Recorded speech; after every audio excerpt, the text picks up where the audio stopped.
뛰었을 때 치즈! This is it. It's the world that we create. Every day we walk this earth. Gotta live for what it's worth. 30일 에디슨을 봤을 때 GSL 메인 대구 엑스포에서 펼쳐지는 공룡의 끈 끊깁니다. 이제 역장이 없어. 전면골 빼놓고 단타점 잡고 그냥 대놓고 싸우들은 임준혁 선수 이건 자유도입니다. 정해진 빌드 딱딱 짜여지지 않아도 네 맹독충 준비되고 있고요. 송준혁! 치즈! 바로 치즈!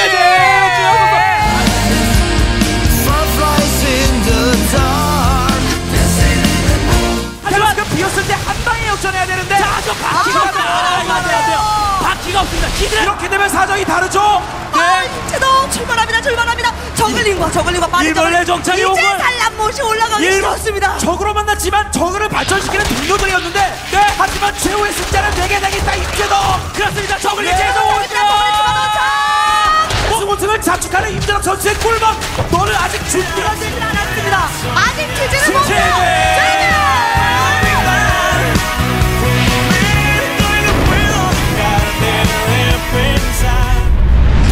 선두의 선 사나이 OGS MC 부통령 장민철 선수의 재직권을 선언합니다. 1세트 전략으로 파동을 하고 있어. 장민철이 파동을 하고 있습니다. 자, 우리는 선수입니다. 완전 포함된 꽃으로 이겼다는 생각이에요. 장민철. 박성준이 침착한다면 뭘 알아야 되느냐? 네. 장민철이 절대 센터라인 넘어올 생각이 없다는 걸 눈치채야 돼요. 장민철 선수 점점! 네, 장민철 점점!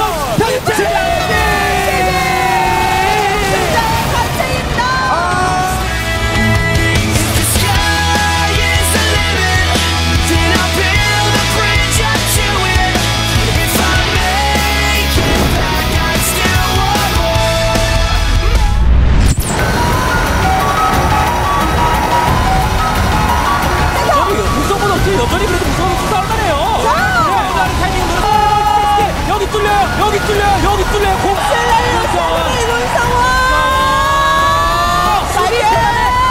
수비 테란의 종결을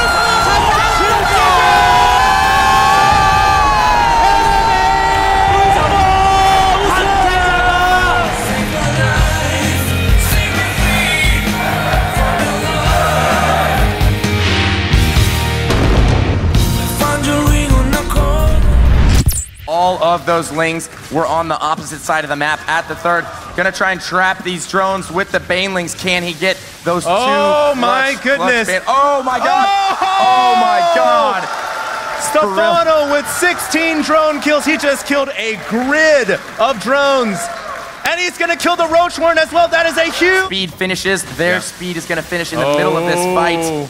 And I don't think that there's anything Lucky can do to hold on here. Yeah, he may have to pull drones here and suffer a game-ending loss. It's just Speedlings and Queens now holding this off. Stefano looking like a boss. He just won the third game in a row against Lucky.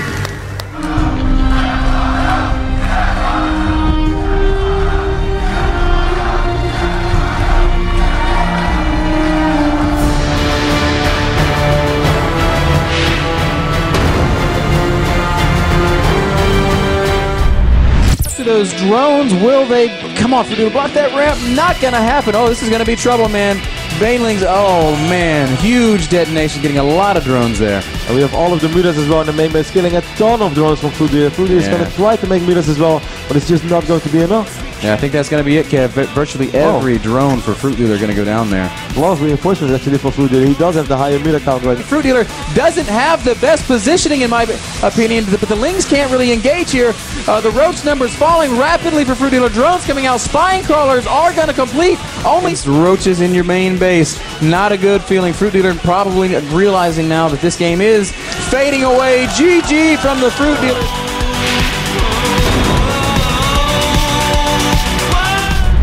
That King, Naniwa, the perfect able to stop this, but oh my god, is he just gonna suicide on that? Oh, land all over his army, and oh my god, this guy is so good at micro, but There are a lot of roaches here with speed on the creep there. He wrecking the sentries. Third Colossi comes up to try to assist. And I don't know, I think look, this is getting pretty bad. Don't matter for Leenock. He doesn't care if they live or die. He's retreating, but he has more Banelings and roaches and investors on the way. Meanwhile, the gold base is being taken. Congratulations. That's it. GG. And you're not going in there to brief Naniwa. Wow. Come on, guys, make some noise. He's done it. We always saw.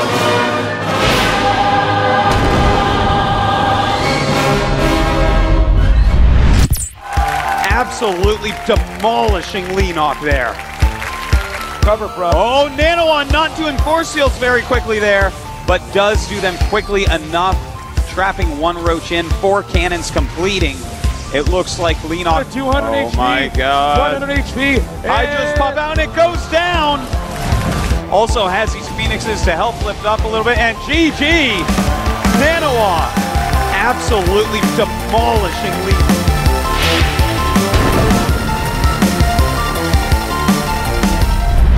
The Immortals dealing huge amounts of damage to these Marauders. It looks like Hero is gonna have an invincible. He has more storms saved up now, and he gets the planetary. Puma down to 2 base. Only one are gonna have our winner.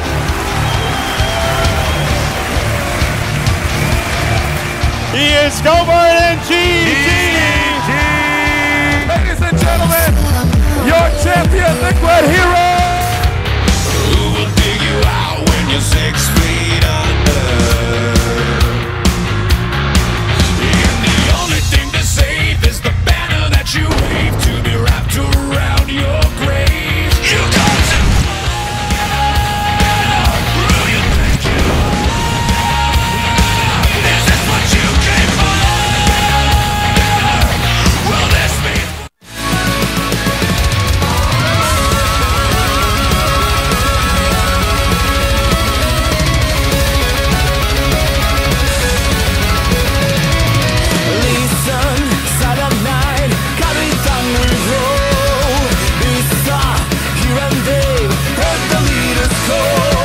Alright guys, welcome back. This is the 2011 Blizzard Cup. I am Wolf, with me is Kaldor. We're going to be casting our awesome first group today. So many good players. There are no bad players in this tournament actually. Not at all. This group is amazing today. I mean, today and tomorrow are going to be great. We have the best players from all over the world here in Seoul, and this is going to be simply amazing. I'm blown away by that lineup. That's really something. Yeah, I love the production. I actually had tears in my eyes watching just those intros. It's pretty awesome. I'm actually so excited. We see basically a bunch of champions here coming together to battle it out, and it's going to be awesome. Yeah, it's going to be really great. Today we have 5 players in the group. You've just seen some of the introduction. We have MC, Don Ragu, Stefano, MVP, and Hero in today's group, and tomorrow the rest of them will play in the second one. The first 3 players of each group advance to the next round, and ladies and gentlemen, this is going to be a hell of some games. Yeah, I mean, it is going to be absolutely awesome. We've got some really good Protosses in here. We've got MC, we've got Hero. You know, these 2 players are quite popular, but also we've got Naniwa as well in the in the groups, and so it's just we've got a lot of cool Protosses. Protosses have been doing a lot better recently, but we've still got the classic Terrans in here. We've got MVP, we've got MMA, we've got Nesty in here, we've got Stefano, we've got an awesome Foreigner Zerg in the group as well. I mean, that's not to mention all of them. We've also got Dongri Gu, for example. I don't know. I guess they're just all awesome, Kaldor. Yeah, it's really. I mean, this is the best of the best. You can't have a better lineup than that. This is simply amazing. This tournament will be so good. And yeah, you should definitely also check out the AD passes. There's a new ticket system on GOMTV, so definitely make sure to check that one out. And if you purchase a new pass for the GSL for the next season, for the whole year, then you will get the pass for this Blizzard Cup as well. So definitely make sure to stop by at gomtv.net and check out the new ticket system. There are 3 different passes, by the way. You have a GSL Premium, GSL Premium Plus, and GSL Lite. So depending on what exactly you want, you can choose the pass that suits you the most. And this is one of the new additions to next year's GSL. Yeah, I really recommend checking those out because there's a lot more options than there were before. You know, you can buy it yearly to save a lot of money if you know you're going to buy the whole pass for the year. You don't have to buy it yearly, though. So, you know, that's something to consider. You can buy it monthly just like usual. Look at all the descriptions for the different types so you guys know exactly which one you're looking for. Some have ads, some don't. You know, some have a ton of extra features, like Korean VODs, for example, dual streams, things like that. So check out all the features, kind of sort through and figure out which one really suits you the best. Yeah, you should definitely do that, and we'll get back to that later, of course, as well. The first match today is going to be a Terran versus Protoss. We have MVP against MC, and this is a best-of-1. The group stage will be played on a best-of-1 system, and the first map today is going to be Belcher Beach. The Christmas edition. Yeah, it's getting Christmas. Edition. It's getting to be around that time of year. Yeah, I would say that's quite fitting for this time of year. There are Christmas trees everywhere right now. Every cafe that I go to in Mukdong, they always have these small Christmas trees. No matter where I go, if I'm in Busan, if I'm in Seoul, man, it's always playing Christmas music. Just, you know, 2 a.m. if I'm, you know, out somewhere, it's just playing Christmas music in there. I heard the clubs are playing Christmas music. I don't know. That's actually not true. I certainly hope not. That would be a little bit weird, but still. But yeah, guys, make sure you go and look at the winner prediction as well. Go and vote for who you expect to win. Get out of the group. It's really awesome to see what you guys are voting for, who's going to win each game, so we can see what you guys think. We kind of know what you guys think, but it's good to see the exact percentages. Yeah, exactly. So, yeah, today's game will be pretty exciting, and make sure if you are in Seoul right now, it's a great city, and if you are here, make sure to stop by in Mukdong in the GOMTV studio to check out the game is live, so all the players will be here.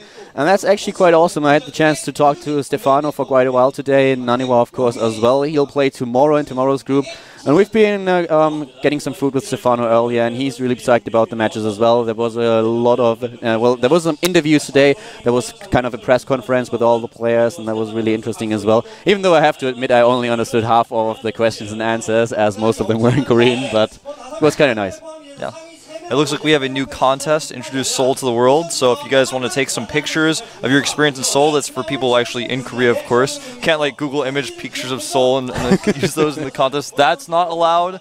But yeah, definitely if you guys are in Seoul, take some pictures, send them, upload them to GOM, and you know, try to enter that contest. I think it'd be pretty cool to show the rest of the world what Seoul's really like. I'm actually going to be uploading some videos myself pretty soon about Seoul, because I really think it's an awesome area that more of the world should know about.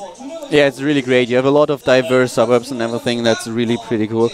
And I have to admit, I've been here a couple of weeks, and all the time we were going on about the foreigner district.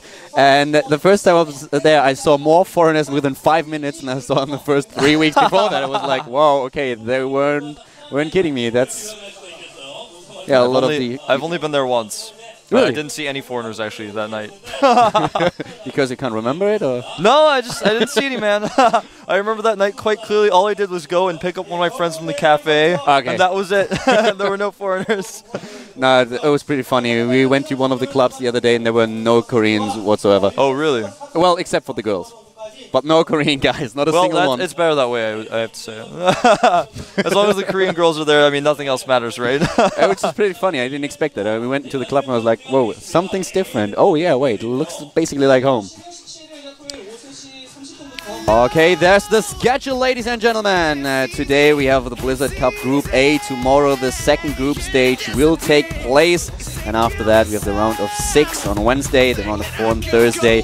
And on Saturday, Friday, there's a small break. On Saturday there will be the finals. Yep. So there's a little bit of an award ceremony there as well for the best players of 2011 for the GSL, so make sure to tune into that. Obviously you guys can see our group play format as there's 2 groups of 5. 3 of the players advance to the playoffs, and then the playoffs are done in a round of 6. There's a round of 6 and a round of 4. They're both a best of 5 format, and then you can see after that there'll be a best of 7 for the finals. So that's our format. And the group places are decided by the winning ratio, and winner wins. So that's probably making draws quite difficult. But if there should be some kind of draw, then there will be a rematch. Yeah. And the players are already in the lobby, by the way, getting excited themselves. And they were all really excited today. When we had the press conference, all of them were lined up, and there were basically a lot of Korean, a lot of people from the Korean press asking questions to the players, and also to Stefano and Naniwa as well. So it was quite interesting. And there's the players for today and tomorrow. I already mentioned the Group A, MVP, MC, Liquid, Hero, Stefano from Millennium, and Don Ragu from MVP. And tomorrow, The second group will feature Nesty from Incredible Miracle. We have Slayers, MMA, FXO, Lenok, Hyuxi, Naniwa. He recently switched teams, and TSL Pold. So I actually don't know which group I would prefer to guess. Both groups have amazing players. Yeah, I mean, I guess that's just this is what we've been given, Caldor. I mean, we don't have to make that choice, thankfully. I guess we're just here. We're going to do this. Well, I actually have the great opportunity to cast tomorrow's group as well. That's true. You will be here tomorrow. I lucked out. But I apparently have been a really good boy, so Christmas came early for me. Makes sense. Well, we're going to take a look at our first two players. They are MC and MVP. It's going to be a PBT. I think it's going to be hard to say who's going to win this one. I think MC has been improving a lot. You know, he's changed his style quite drastically, and he's been able to play a lot longer, more macro-oriented games recently. So I'm pretty pleased with how he's been improving. Yeah, exactly. On the other hand, MVP, he's just the master talent. That guy is so amazing. I'm actually at a lack of words. This guy is just a beast, and we are heading on into that game. As you can see, both of them are concentrating on that match. It is a best of one, therefore every single step counts in these games. If you lose a unit, it could be the end of that match, and there won't be a re-game, so they have to give their best in these games. MVP as Terran, OGS MC as Protoss. Yep. And MVP actually just got finished winning the WCG 2011 Grand Final, taking it for Korea. And I actually saw him at the train station on his way back to Seoul, and he was leaving pretty late, as was I, because there were a lot of the trains were mostly full. So he may not have gotten the best amount of sleep last night, for example. So that's something I wanted to note as well. Whereas MC probably was able to get quite a bit of rest. So that's something to consider here. But definitely MVP is the favorite. He's got a much more tournament win experience under his belt. He's definitely doing better than anyone else is in Korea and in the rest of the world right now. Yep. At WCG, he had to face Shigua in the finals, and he defeated him with 2-0. So now he has to face a Protoss player, and MC, he is certainly pumped up. He wants to win that game, and he had a pretty tough year. He had a really, really tough year, dropping out of Code S, dropping out of Code A as well, and then being able to come back was really amazing. Let's see how he's able to do against the reigning WCG champion. Yep, the map is Belshire Beach. We're going to get into the game right now. Don't go anywhere, guys. This is the Blizzard Cup 2011.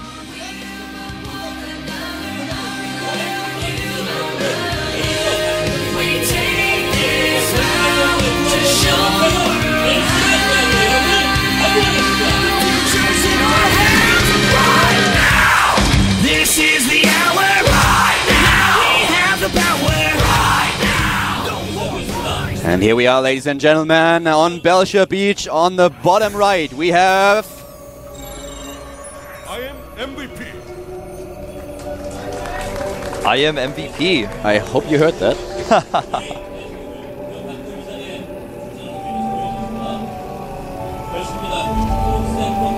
And on the top left, we have his opponent, the Protoss player from OGS. MC. Yep, he is OGS MC. Looking a little bit nervous, to be honest. He looks really, really nervous. And he has a reason to. I mean, he's facing MVP right now. And here are our winner predictions. So far as advancing from the group, MVP obviously has a 32% vote versus the smaller vote of MC. Remember, that's between all the players, so that doesn't add up to 100%. But you can see MVP has got more than the third, or about a third of the votes. It's not more than a third. I promise I can do better math than that, guys. But yeah, he's got about a third of the votes, so that's huge. What's kind of interesting to note as well is that these players already played 10 matches against each other, and MVP was able to win 6 of them. MC only won 4, so MVP has a 60% win ratio against MC. He won at MLG with 4-2. They played another match at MLG as well, another best of 3, which MC could decide in his favor. And in the Arena of Legends, he also took 1 map of MVP, but overall MVP had the better end in their encounter so far. Something that MC definitely wants to change today.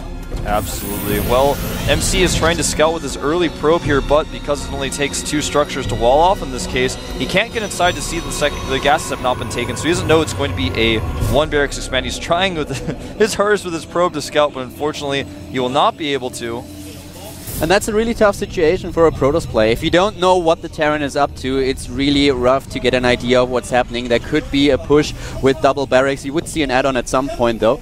So right now he doesn't have all that many information about what to do, and MVP is going for a gasless expand. He already builds the command center, while MVP is now just getting his second gas right now and the first zealot. Yeah, and it looks like, I don't know, I think right now MVP has scouted the second gas. He's going to be very careful with when he moves his command center over. He's not really sure what's going on. He's got to be cautious. He knows it's not going to be a fast one-gate nexus because the second gas was taken. So it's going to be a little while before he feels comfortable moving that command center over there. He's already building a bunker at the ramp though, trying to get some defenses against incoming pushes, and looks like he at least wants to try to move that command center over to that natural as fast as possible. He seems to feel confident that he's able to defend against incoming pressure with his Marines and the bunker. And MC now getting the first Stalker. We still have at the top right one small SCV that's able to get some scouting going. Yeah, he's trying to bet his best to make sure that no Stargates are being hidden. It looks like MC is actually going to make a robotics facility right now in his main base, so he's going for that fast one-gate robo build. Something that we've seen quite often in that particular matchup from Protoss player, Twilight Council already, is War Prism play. And with the Twilight Council being built, I'm actually kind of curious if we are going to see a Dark Shrine. That's something that especially MC has tried several times against Terran on a map like that. He just tries to get into his opponent's main base with a War Prism and starts to drop DT, so that might actually be something that we are going to see today as it's well. the, you know, the old school Dark Templar drop from StarCraft 1. It's not as easy to do in StarCraft 2, but you can do it. And it looks like he's going to deny scouting here. The SCV not quite being able to see whether or not a Nexus has been made, so that's a really nice scout denial by MC. And it looks like MVP is going to go ahead and move his command center down. 3 gateways being added here. This is very unusual. He's getting Blink. It's going to be a 4 gateway Blink Stalker Warp Prism all in, guys. I don't know what to say, or it's not, rather not a Warp Prism, but he's going to use the Observer to grant vision. He's going to blink into the main base.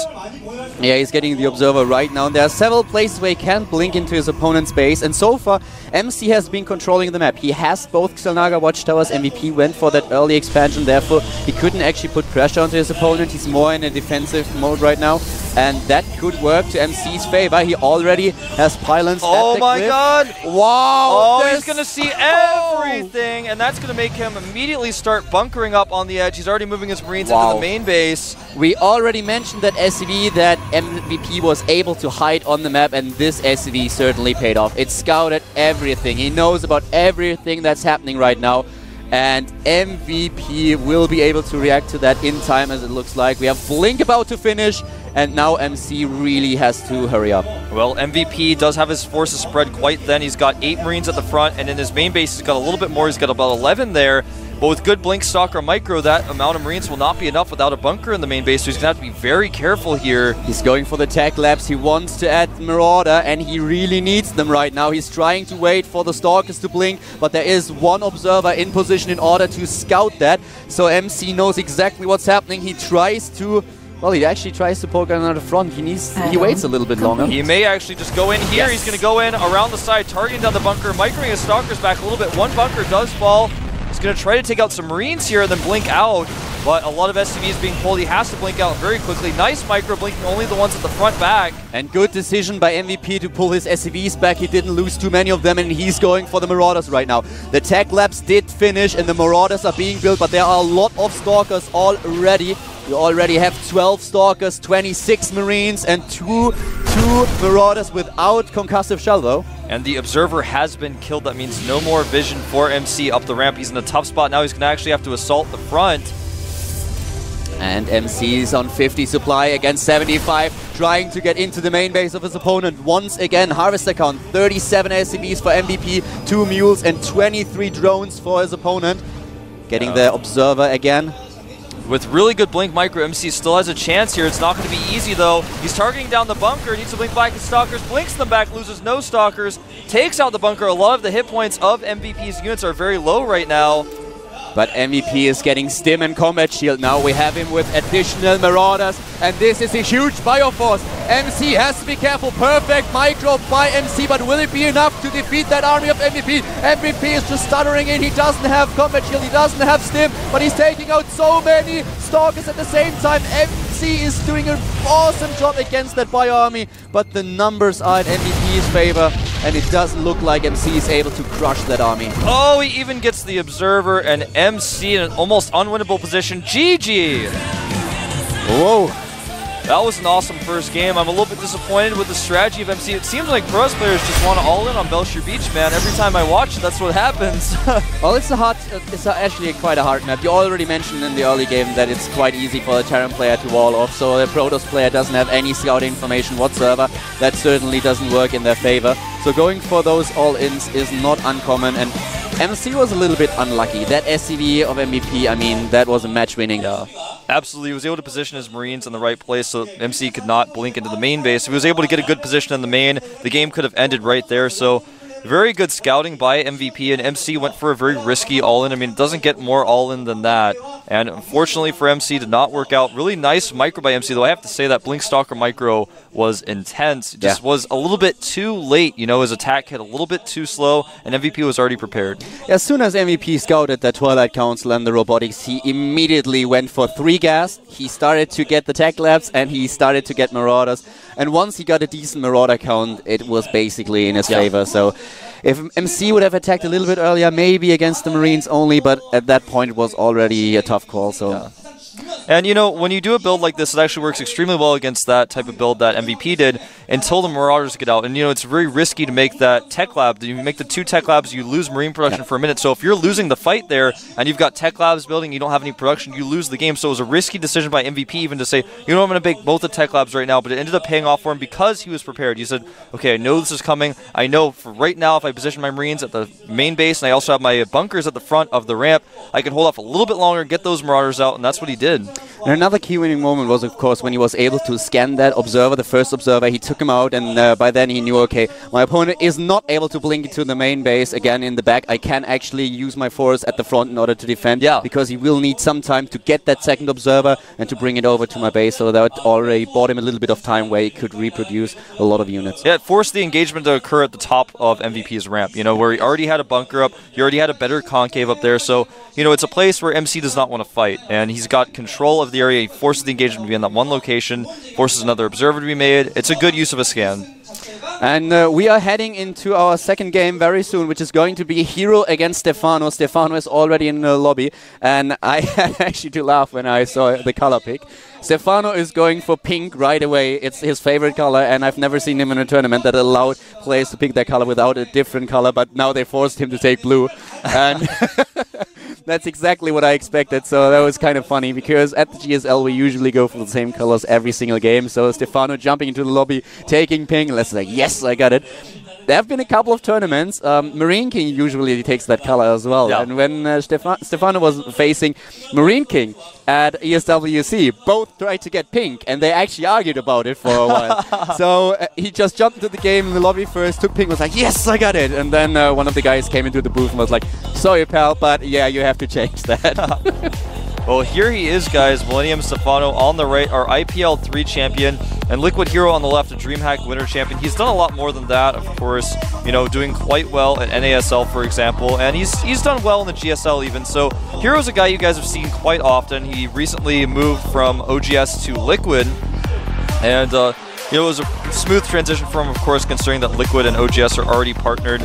But yeah, I think that this is going to be a really close match. Hero is playing in a lot of foreign events. He's been traveling around a lot. And Stefano, a player with a lot of potential. Everyone's been so excited to see how he does against more Korean players. So I'm really excited to see how this guy's going to do in Korea. Yeah, Stefano won the IPL. He did a really good job at that. Defeated a lot of Koreans, and he's some kind of foreigner hope right now. So we'll see if he's able to take down Hero. The next map will be Daybreak. Ladies and gentlemen, don't go anywhere. This is the Blizzard Cup 2011, and we'll be back in a few seconds with Hero against Stefano, Protoss versus Zerg, game number 2 in the first group of the Blizzard Cup.